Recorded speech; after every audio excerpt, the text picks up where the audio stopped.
should now see my smart screen here. So solving resistor questions. This was done in the video for you also, but those 4 steps mirror the steps of capacitors very closely. So instead of finding CEQ, you're finding REQ, whether it's a series, a parallel, or a family or a group, so to speak. So that one takes a little bit of thought, a little bit of effort. This is a plug and chug. Instead of Q equals V times C, now it's V equals I times R, which is Ohm's law. So that's a plug and chug. The third one, you have to figure out if it's a series or if it's a parallel. Based on that, which of my values is going to be a constant? Is it going to be the voltage? Is it going to be the current? So that one takes some thinking. If it's a family, a mixed system, that's going to be a lot more complicated, a lot more thinking, but it's just like the family tree that we've done before. Step 4, instead of being asked about the energy stored on each capacitor or for the total energy stored, you might be asked about the power output of each of your resistors or of the total. And that all the same things apply. So 2 and 4, they're plug and chug. 1 and 3 requires the thinking. Scroll down a little bit, family tree, same exact thing that we had done before for the family tree. Combine things from the smallest to the biggest, and then make that family tree go from the biggest down to the smallest. So use the capacitor file to help out as much as possible. So now this is what is new here. This is when you have multiple branches. It looks like it's a very simple parallel system, but each parallel branch might have a couple things in series. No problem. If it's in a series, you just add them up and you got these branches, but you're not going to do the whole findings, REQ. You're not going to do all that. Instead, what you're going to do is you're just trying to figure out the current going through all the branches. And so if you look at the page here, what you're going to do is you guess, you make just a prediction, and make one you think is going to be correct, but you don't even have to try to be correct. You can just make things up. But you guess the direction, put an arrow on there, call it I1, I2, I3, show the 3 branches that you have as a junction rule. 2 got to be flown into one of them, so show that as a junction rule. And then what you do is you do the loop rule. Scrolling down a little bit here, you do the loop rule, and what you're going to do is you're going to do the loop rule for every possible loop. And so the picture that we typically have is going to be a top loop, a bottom loop, and a loop on the outside. And what you do, and I don't know if it's being blocked out. I'm seeing my screen here. Can I move this? Oh, I can. All right, let's move this over here. You might not be able to see that. Might not be a problem for you, but it's kind of in my way. So if I come over here, what I'm going to do, what happened there? What I'm going to do is I pick a loop, I choose a starting point, and then I literally go through the loop clockwise or counterclockwise, and I figure out as I go in this direction, am I gaining or losing potential when I go through each device? If I go through a battery is pretty simple. The negative side is always low and the positive side is always high. So if I go through a battery from positive to negative, that's going to be a drop. I would call that a negative voltage. If I go from a negative to a positive, as I go through in order, if I go from negative to positive, that's an increase. That would be a positive. So that one's pretty straightforward. The one that's going to be a little bit more challenging is when you are looking at your individual resistors. So here's our resistor, the little zigzag pattern right here. When you look at that, you're going through a loop. And you're either going, as you go through a particular direction from device to device to device, it matters the direction you're going.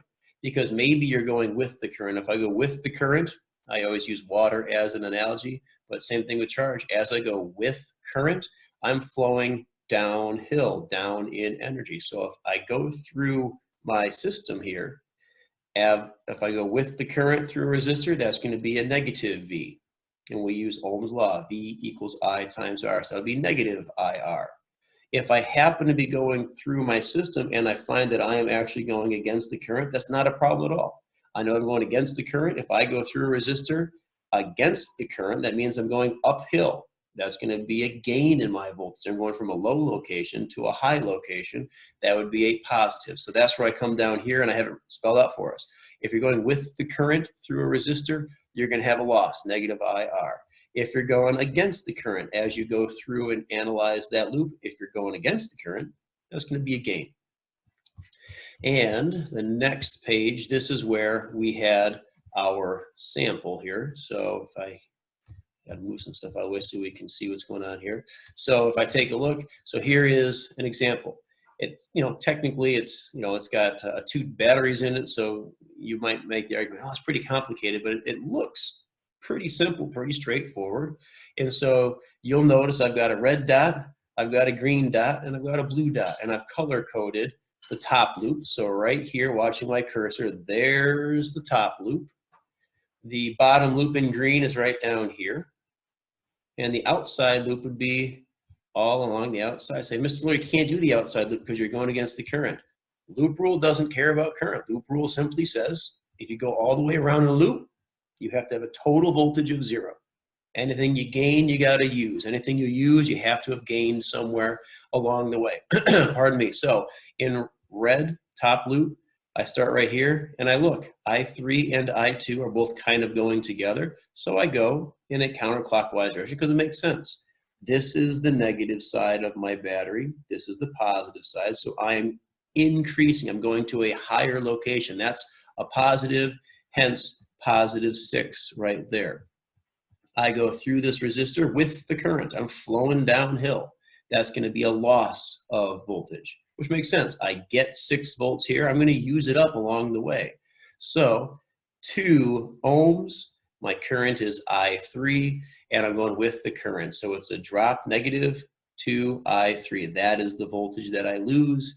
And then I lose voltage right here as well. It's a different current, I2, and so I get a minus 3I2. Want to do the bottom in green. I once again have I1 going this way, I2 going that way, going clockwise around makes sense, and it's pretty straightforward. I don't think I need to talk about that one. But the outside loop, that one's a little bit more complicated, so let's take a look at that one. So I start here with the blue dot. I can start anywhere. It doesn't matter where I start. It's all just a bunch of addition. We know that the order doesn't matter. So I'm going to start right here. I'm going to go clockwise simply because that puts me through the battery, going the, quote, the right way, the normal way, going from low to high. So I go through this battery right here. I just gained 10. I went from low to high, gained 10, plus 10. With the current, I'm going to subtract away 4I1. I come up here. Now, as I travel through my circuit, I'm going against the current. That's fine. So when I go from this location through the resistor to the next location, I just went uphill. I just went upstream, which means that I went from a low to a high voltage location. So this is not going to be minus 2I3. This is going to be plus 2I3. That's the voltage that I gain in going against the current. Last, I get to this battery. Direction of current doesn't matter. Left side is high, right side is low. I'm going from left to right, from high to low. That's a drop in potential, a minus sign. Is it possible to force current through a battery the wrong way? Yeah, sure. Put a huge, ginormous battery here and put another battery flipped the wrong way, and it's going to push charge right through it. So it's possible. But anyways, so we go down here, nothing here along the backside until I get down to blue again. And so I couldn't show you all at once. So now I'll scroll down, and what do we say? We went through the 10 and gained. We had negative 4, I1. We went upstream through this one, so it was a positive 2I3, and then we went from the positive side to the negative side through this battery, which is a drop. So when I go through the entire outside loop, I have to total it up to 0. 10 minus 6 gives me 4, and now I've got 3 equations plus my junction rule down here for equations. And then I said in the video, you know matrices, do matrices. Matrices are so far gone for me. I haven't done them in 20 years, so I don't do matrices. What I do, I take the simple equation, I plug it into one of these, and then I choose 2 of my equations, and I just solve 2 equations, 2 unknowns. You have to substitute in this black equation. Otherwise, you just get nothing but cancellation everywhere, and you can't solve anything with the colored equations down here. So substitute in this anywhere. This one's, that's already set up. I2 equals 1 plus 3. So I'm going to substitute in for I2. Doesn't matter which one. Once I do that, and I solve. And if you want, you can go through my math in terms of how I go through and do that. It's old school algebra. Maybe you're a little bit rusty, but if you want, you can just simply rely on a calculator and what you know about matrices. So that's the big new thing here. A few other new things, of course, concept-wise compared to previous year's physics, but the big problems, the big circuit questions, that's a new one. So so that's all on there. I talk you through it with the video, but I figured since we were sitting here, it wouldn't be a bad idea to kind of talk through it as well and maybe open it up to some questions if anything seemed to be confusing. So can you explain drift speed? Drift speed is going to be the actual literal speed of the group of charges as they progress through your circuit. So that means that as they're going through, they're literally changing location. So it's distance divided by time. The distance is going to be the length of the wire divided by some time. And what happens is you got all these charges, more than just one going through. Some of our pictures, when we're doing things, we show one charge and one charge. Here's a whole bunch going through a wire. And they're banging around and they're pinballing their way through as they work their way through the wire. And all these different collisions, all these different well, just that collisions going through slows everything down. And my analogy was you're at a sporting event or you're looking at the hallway during hall passing, and there's all these kids walking by. No one's moving fast, but there's a lot of kids going by every second because there's so many people there, and you're all just kind of herding along as you go through. That would be drift speed. I got a lot of flow. Hey, 10 kids just walked by in a second. Well, yes, because they were all standing side by side. Are they moving fast? Nope. Each kid is walking slowly, but there's so many going by. I could have a really big current despite having a small drift speed. And so drift speed, at least to me, 10 to the negative fourth is your average drift speed. I would have expected charges moving a lot faster than that. So that number always seems to be surprisingly low to me. But you have so many of them going through, they're able to work your devices, light your light bulbs, whatever it is that you happen to see. So hopefully that was a good explanation for what drift speed is. So speed, literal speed, meters per second. Will EMF always be greater than V from the battery? So in the notes we talked about the EMF is the actual source behind the movement of charge. We've always looked at it as a battery, but inside the battery there is some resistance that actually takes away. So I might have a battery that has the strength of 12 volts, but because of the inner workings, I only get 11 volts as an output. So now you can look at it when we'll look at some of these a little bit later, is what happens if I have current flowing through the battery the wrong way because I've got some massive voltage source, some massive source over here driving charge the wrong way through a battery. So it should go from the negative side to the positive. This is my battery. It should go from the negative side to the positive side. Charge gets pumped out this way, goes around the system, comes back in the negative, out the positive. My EMF inside is the source moving all these charges along. Well, what happens if I flip the battery around and I connect it to this massive source? All right, well, I can take charge and move it from the positive side, drive it through a battery and shoot it out the negative side. That's definitely a possibility. So if I look at the voltage between the ends of my battery, I've got my EMF, which is going to be, now it's going to be a drop. It's going to be a negative EMF. And then I've got my current, which is going to be a drop. So you could actually calculate a terminal, the voltage on the outside, and this is going to make more sense if I draw a picture. So I'll add a picture and do a little video in the next day or so with some other practice problems. But what we'll do is we'll look at what happens if my current goes through my current goes through the battery the wrong way. And what I can do is, so if I have my little dotted line battery right here, we always show it as usually an A and a B. We show it as an EMF, which is our battery symbol, and then some inner resistance R. So let's see if this actually gets picked up there. Something like that. There you go. So you see the battery symbol that I have there. That's actually an EMF symbol now. So let's put in the capital script looking E. So we've got that right there. Little r is my internal resistance. So A and B, that's the ends of my battery.